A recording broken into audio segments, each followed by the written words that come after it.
Oke guys, sebelum kalian menonton video ini, jangan lupa klik subscribe untuk berlangganan dan klik tombol lonceng agar kalian mendapatkan video-video terbaru dari channel Ma'arif NU Jateng. Oke, lanjut.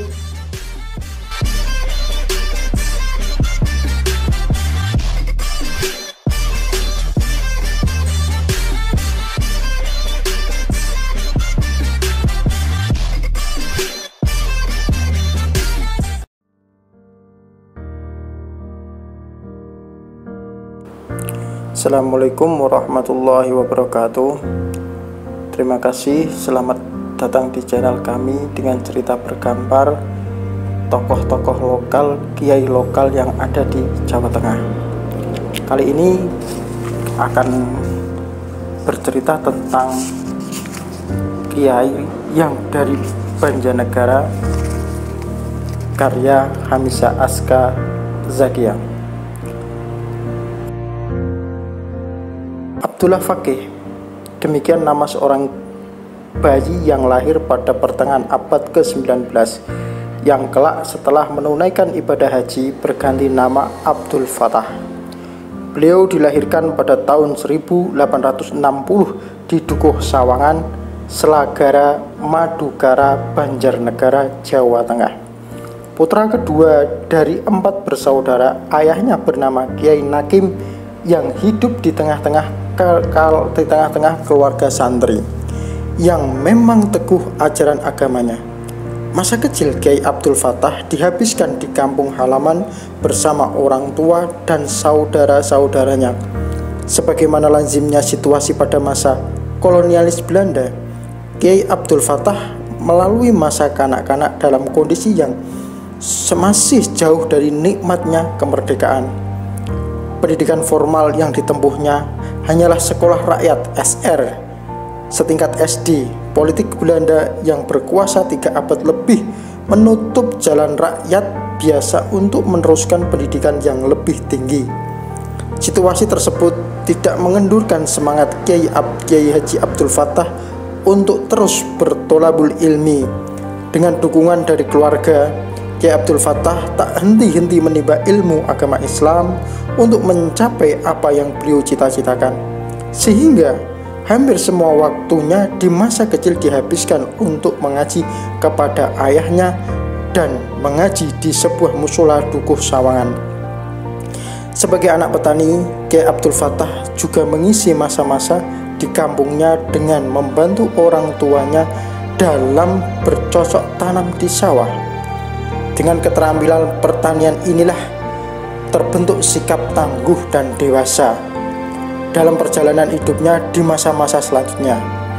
Kegiatan pertanian bersama orang-orang tuanya ini terus dilakukan sampai meninggalkan kampung untuk mondok ke Gunung Tawang, Wonosobo untuk memperdalam pengetahuan agama kepada para ulama. Gairah dan hasrat yang kuat untuk menguasai ilmu-ilmu agama benar-benar terpancar dalam diri Kiai Abdul Fattah agar kelak mencapai cita-cita meneruskan perjuangan para ulama sebagai warasatul anbiya.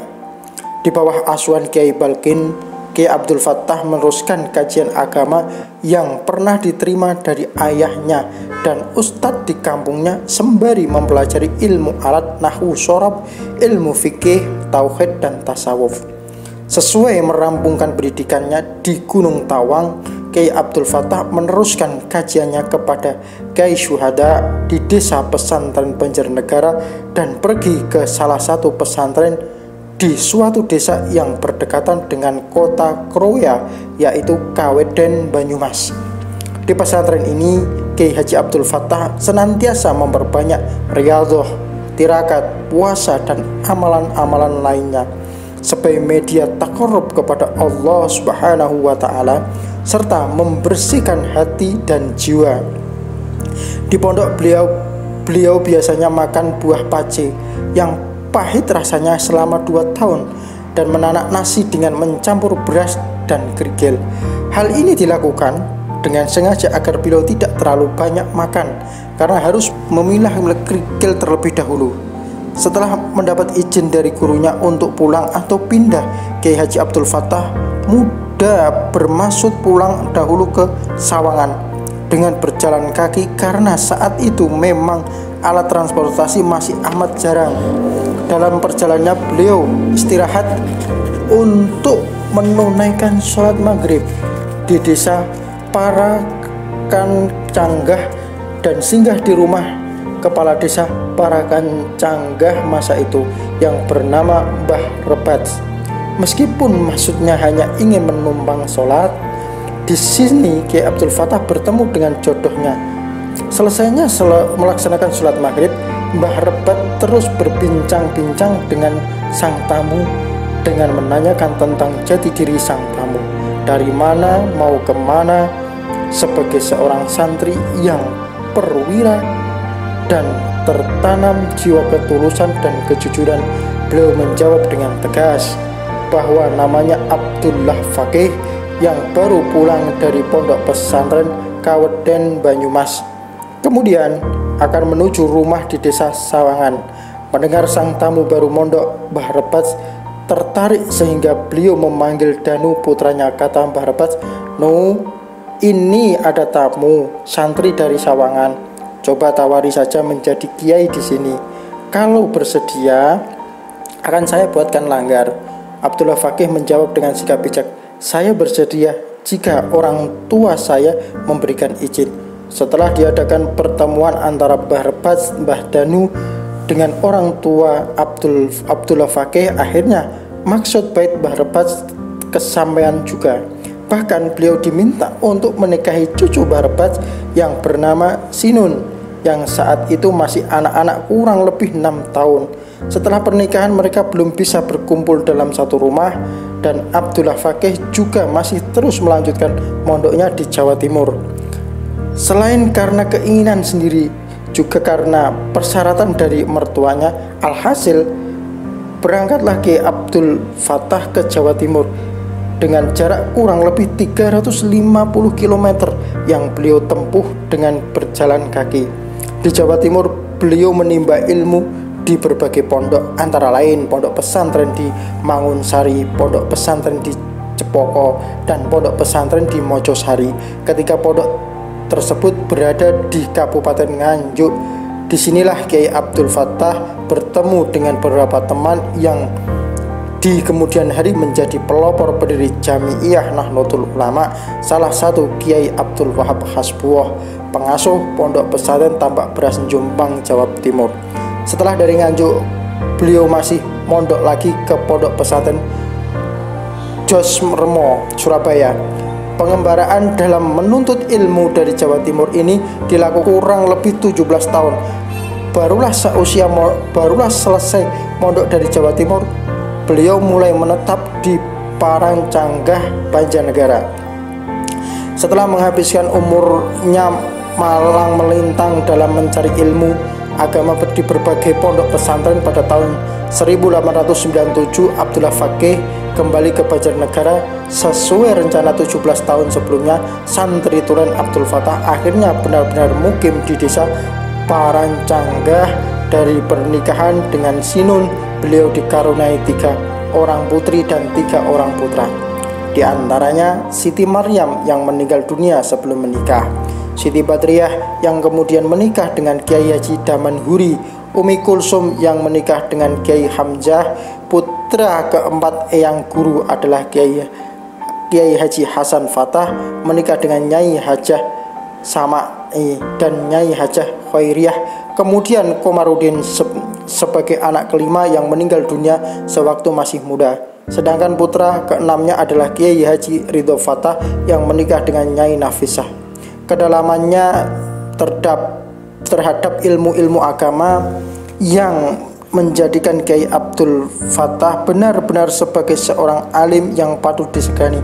Tak heran jika saat kepulangannya dari Jawa Timur, beliau diikuti oleh banyak santri, dan sebagian santri tersebut sampai ada yang menikah dan wafat di Parakancanggah. Beliau mendirikan sebuah langgar untuk para santrinya. Tidak lama kemudian, karena posisi Parakancanggah Wetan yang dekat dengan jalan raya, Kiai Haji Abdul Fatah berkeinginan hijrah ke tempat yang lebih tenang, yakni di Parancanggah Kidul, Jambansari. Di tempat inilah beliau mendirikan sebuah masjid dan pondok pesantren yang diberi nama Pondok Pesantren Al-Fatah pada tahun 1901.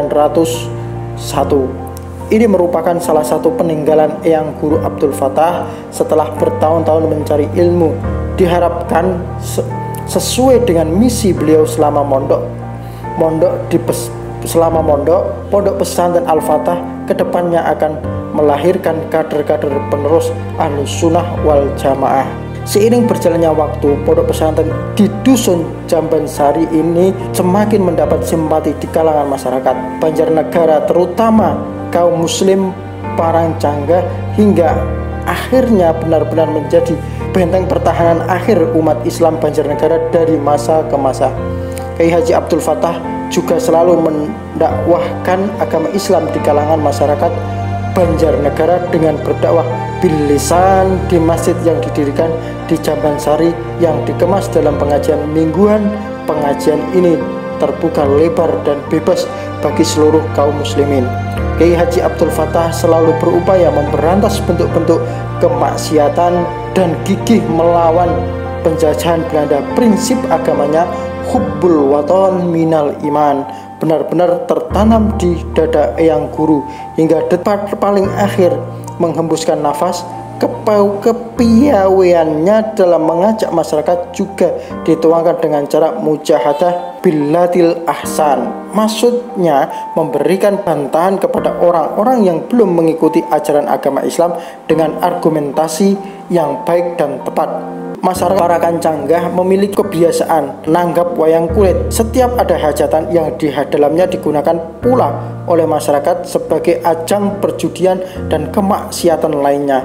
Eyang Guru Abdul Fatah lalu menawarkan pengajian kitab sebagai pengganti acara wayangnya dengan pertimbangan ngirit biaya dan lebih membawa manfaat bagi tuan rumah, tamu undangan maupun masyarakat. Setelah diupayakan sekali saja, akhirnya acara pengajian kitab tersebut lebih disenangi daripada wayangan. Untuk menyempurnakan semua ubudiyahnya, Eyang Guru menunaikan ibadah haji ke Tanah Suci pada tahun 1918. Beliau menunaikan ibadah haji yang ketiga kalinya.